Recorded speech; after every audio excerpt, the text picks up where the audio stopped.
ஏற்கனவே இருக்கிறவங்க என்ன நினைக்கிறாங்க, எதுக்கு இவங்களுக்கு கொடுக்கணும், அவங்களுக்கு 1000 ரூபாய் கொடுத்தா அடுத்த முறை அதே ஓட்டை போட்டு போயிடுவாங்க அப்படின்னு மனப்பால் தான் குடிச்சிட்டு இருக்கிறாங்க. 1000 ரூபாய் கொடுத்து பெண்களை ஏமாற்றி விடலாம் என்பதுதான் அவங்களுடைய ஒரே திட்டம், வேற எந்த திட்டமும் கிடையாது. இதை செய்துவிட்டால் ஐயோ அப்படின்னு அந்த பெண்கள் மனம் மாறி அவர்களுக்கே வாக்களித்து அதை அவங்க திருப்பி வரவழைச்சிருவாங்க நினைக்கிறாங்க. ஆனால் அதை மட்டும் நீங்கள் செய்தாங்க அப்படின்னா நம்ம பெண்கள் குழந்தைகளோட தலையெழுத்த நம்ம கையாலே தப்பா எழுதுற மாதிரி ஆயிடும் இல்லையாமா?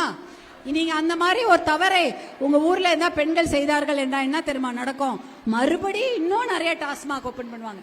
உங்களுக்கு அதிகமாக ஒயின் ஷாப் வேணுமாமா? வேணவே வேணாம் இல்ல, ஒயின் ஷாப்பே வேணான்றீங்க. இவங்களை மறுபடி வர வச்சா என்ன பண்ணுவாங்க? இன்னும் நிறைய ஒயின் ஷாப்பை திறந்து விட்டுட்டு பசங்களை குடிகாரர்களாகவும் கஞ்சா பழக்கத்துக்கு அடிமையானவர்களாக தான் வச்சிருப்பாங்க. முன்னாடிலாம் ஸ்கூல்ல எல்லாம் அவ்வளோ கஞ்சா கிடையாது. கஞ்சா பழக்கம் பயங்கரமா இருக்குது. நான் பிரச்சாரத்துக்கு வந்தப்போ ஒரு ஊருக்கு போகும்போது பாத்தீங்கன்னா சாயங்காலம் 6 மணிக்கு மேல போகவே முடியாது. பயப்படுவாங்க பசங்கள்லாம். ஐயோ இங்க ரொம்ப நிலைமையே மோசமா இருக்குது, பசங்கள்லாம் கஞ்சா சாப்பிட்டு இருக்கிறாங்க, இல்ல குடி போதையில இருக்கிறாங்க அப்படின்னு ரொம்ப வருத்தப்படுவாங்க மகளிர்லாம். ஏன்னா பள்ளிக்கூடத்துல கஞ்சா முன்னாடிலாம் 100 ஸ்கூல்ல கஞ்சா இருந்ததா, இப்போ ஒரு 300-400 ஸ்கூல்ல கஞ்சா இருக்குதான். அது ஸ்டாட்டிஸ்டிக்ஸா உண்மைன்னு சொல்றாங்க. இவ்வளோ கஞ்சா பழக்கம் இங்க இருக்கு அப்படின்னு சொல்றாங்க. அப்படி இருக்கும் பொழுது இதுல இருந்து நம்ம குழந்தைங்களை எப்படி வெளில கொண்டு வருவோம்? தாய்மார்களான நீங்கள் விழிப்பாக இருங்க. நான் ஒரு கூட்டத்திலே அதான் சொல்றேன். தாய்மார்கள் நீங்க ஏன்னா இவங்க ஒயின் ஷாப்பை மூடுற மாதிரி தெரியல, இவங்க மூடவே மாட்டாங்க. மருத்துவர் அன்புமணி வந்தா மட்டும்தான் அதை மூட முடியும், வேற யாருமே மூட போறதில்லை. அவர் மட்டும்தான் சொல்லிட்டு இருக்காரு. மது பழக்கம், போதை பழக்கம், இந்த கஞ்சா பழக்கத்துல இருந்து நம்ம பசங்களை கொண்டு வரணும்னா இந்த ஒரே நாள்ல இதை ஒழித்து விட முடியும் என்று மருத்துவர் அன்புமணி மட்டும்தான் உங்களுக்காக சொல்லிட்டு இருக்கிறாரு. ஒரே நாள்ல மதுவையும் கஞ்சாவையும் போதை பழக்கத்தையும் தமிழ்நாட்டை விட்டு ஒழித்து விட முடியும் என்று கூறி கொண்டு வருவர் மருத்துவர் அன்புமணி தான். உங்க அண்ணன் மட்டும் தான் சொல்றாரு. அதனால நீங்க எல்லாம் உங்க அண்ணனோட ஆதரவா இருக்கணும்ன்றதா நான் இன்னைக்கு கேட்க வந்தேன். நான் சொல்றது உங்களுக்கு புரிஞ்சுதா? ஏன்னா இந்த ஆட்சியாளர்கள் திருப்பி கஞ்சாவை தாராளமா பள்ளிக்கூடத்துல கேண்டீன்ல விற்பாங்க போல தெரியுது. அந்த அளவுக்கு மோசமா இருக்கு. இப்ப பக்கத்துல ஸ்கூல் வாசல்ல விக்குது கஞ்சா. இனிமே ஸ்கூலுக்குள்ள விக்கிறதுக்கு என்ன முயற்சி எடுத்தாலும் சொல்ல முடியாது.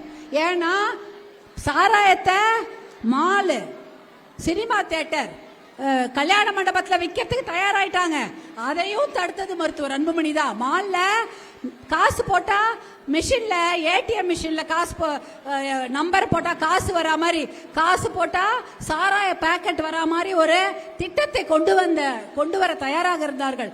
மருத்துவர் அன்புமணி சண்டை போட்டு அதை நிறுத்தினார். அதனால அந்த மாதிரி நிறைய தவறான திட்டங்களை கொண்டு வருவதற்கு தான் இவங்க எல்லாம் தயாரா இருக்காங்களே தவிர நல்ல திட்டங்களை இவங்க தரமாட்டாங்க. தர்மபுரிக்காக சிறப்பு திட்டங்களை கொண்டு வந்தது மருத்துவர் அன்புமணி அவர்கள் தான். அதனால நீங்கள் உங்களுடைய வீட்டு மகனாக, உங்களுடைய சொந்த அண்ணனாக நீங்க அவர்களை நினைத்து அவருடன் நீங்க எல்லோரும் ஒற்றுமையாக இருக்க வேண்டும் என்பதுதான் நான் கேட்டுக்கொள்கிறேன். ஏன்னா உங்க எல்லாருக்கும் தெரியும், தர்மபுரியை பத்தி இந்த ஆட்சியாளர்கள் கவலையே கிடையாது. ஒடுக்கப்பட்ட சமுதாயம் எப்படியாவனா போகட்டும், 1000 ரூபாய் கொடுக்கலாம், இல்லைன்னா அவங்களுக்கு குடியை கொடுத்து அவங்கள கீழே வச்சிருக்கலாம் அப்படின்ற மாதிரியே போதையில வச்சிருக்கலாம் அவங்க நினைச்சிட்டு இருக்கிறாங்க. அதனால அதையெல்லாம் தூளாக்குங்கள்.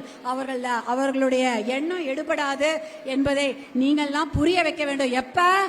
உங்களுக்கெல்லாம் எப்ப பவர் வருது? தேர்தல் எலெக்ஷன் போது பவர் வருது. எலெக்ஷன் போது உங்க கையில உங்கள் பிள்ளைகளுடைய தலையெழுத்தை எழுதக்கூடிய பேனா உங்க கைட்ட தான் இருக்கு. அப்ப நீங்க நல்லா தெளிவா முடிவெடுக்கணும். ஒயின் ஷாப்பை திறக்கக்கூடியவங்களுக்கு ஓட்டு போட போறீங்களா? இல்லையா? ஒயின் ஷாப்பை திறக்கக்கூடியவங்களுக்கு ஓட்டு போட்டீங்கன்னா உங்க பேர பசங்க, உங்க பிள்ளைங்களோட தலையெழுத்தை தப்பா எழுதுறீங்கன்னு தான் அர்த்தம். அதனால ஒயின் ஷாப்பையும் மதுவையும் போதையும் ஒழிக்கக்கூடிய மருத்துவர் அன்புமணி அவர்கள் பின்னால் தங்கைகளாக நீங்கள் எல்லாம் இருக்க வேண்டும் என்று உங்களை அன்போடு கேட்டுக்கொள்கிறேன். இந்த எலெக்ஷன் மட்டும் இல்ல, உள்ளாட்சி தேர்தல் வருதா? உள்ளாட்சி தேர்தலில் எத்தனை பேருக்கு ஆசை இருக்கு போட்டி போறதுக்கு? யாரெல்லாம் போட்டி போடலாம் நினைக்கிறீங்க? கையை தூக்குங்க. ஏன்னா யாருக்கு தூக்குனீங்க? உள்ளாட்சி தேர்தலில் போட்டி போட தயாரா இருக்கிறீங்க? தேர்தலில் போட்டி போடுங்கம்மா. ஏன்னா நீங்கெல்லாம் வந்தீங்கன்னா தான் உங்க ஊருக்கு நல்லது செய்ய முடியும். உள்ளாட்சி தேர்தலில் எல்லாரும் நிக்கலாம். அதுவும் குறிப்பாக எல்லா தொகுதியிலையுமே 50% பெண்களே நிக்கலாம். வார்டு மெம்பர் ஆகலாம், மாவட்ட கவுன்சிலர், ஒன்றிய கவுன்சிலர், நகராட்சி மெம்பர், சேர்மன், எது வேணாலும் ஆகலாம். அத மாதிரிலாம் நீங்கள் உள்ளாட்சியில் நின்று வெற்றி பெற்றீர்கள் என்றால் கண்டிப்பாக உங்கள் ஊருக்கு நல்லதே செய்ய முடியும். அதை நீங்க செய்யலாம். அதே போல இந்த தேர்தலில் நீங்க எல்லாம் மனசு வைக்க வேண்டியது ஒண்ணுதான். 1000 ரூபாவை கொடுத்து ஏமாற்றுகின்ற இந்த கும்பலுக்கு மறுபடியும் வாய்ப்பளித்தீர்கள் என்றால் அதிகமான டாஸ்மாக் கடைகளை திறந்து நம் பிள்ளைகளை மறுபடி குடிகாரர்களாக்கி போதை கடுமையாக்கி விடுவார்கள். அதனால அவர்களுக்கு இந்த தேர்தலில் பாடம் புகட்டுங்கள். கண்டிப்பாக உங்களுடைய ஒற்றுமையாக நீங்க எல்லாரும் இந்த விஷயத்தை ஊர்ல போய் சொல்றீங்களா? சொல்லணும். ஏன்னா நிறைய பேருக்கு இது தெரியாது. இந்த விஷயங்களை நீங்க ஊர்ல, அதுதான் நீங்க வந்தீங்க. இன்னைக்கு கேட்ட விஷயங்களை ஊர்ல போய் சொல்லுங்க. சொன்னீங்கன்னா கண்டிப்பாக அவங்களுக்கெல்லாம் மனசு மாறும். உங்களுக்காக போராட்டம் செய்யக்கூடிய அத்தனை பேரும் இங்கதான் இருக்காங்க. இந்த மகளிரா இருக்கட்டும், இந்த அண்ணன்களா இருக்கட்டும், எல்லாரும் இங்கதான் இருக்காங்க. இவங்க தான் உங்களுடைய உண்மையான கதாநாயகர்கள். உங்க ஊர்ல உங்களுக்காக போராட்டம் செய்யக்கூடிய ஹீரோக்கள் இங்கதான் இருக்காங்க. உங்களுக்காக பாடுபடக்கூடிய அன்புமணியும் இங்கதான் இருக்காரு. நானும் இங்கதான் இருக்கிறேன். உங்களோடு என்றுமே தர்மபுரி மாவட்ட மகளாக நான் என்றுமே உங்களுடன் இருப்பேன் என்று கூறிக்கொண்டு இந்த தேர்தலில் மறக்காமல் நீங்கள் எல்லோரும் மருத்துவர் அன்புமணியோட தங்கைகளாக அவரோடு இருந்து ஒற்றுமையாக செயல்பட வேண்டும், ஆதரவு அளிக்க வேண்டும் என்று கேட்டுக்கொண்டு இவ்வளவு நேரம் பொறுமையாக இருந்த என்னுடைய அன்பு தங்கைகளுக்கு என் மனமார்ந்த நன்றியை தெரிவித்துக் கொள்கிறேன்.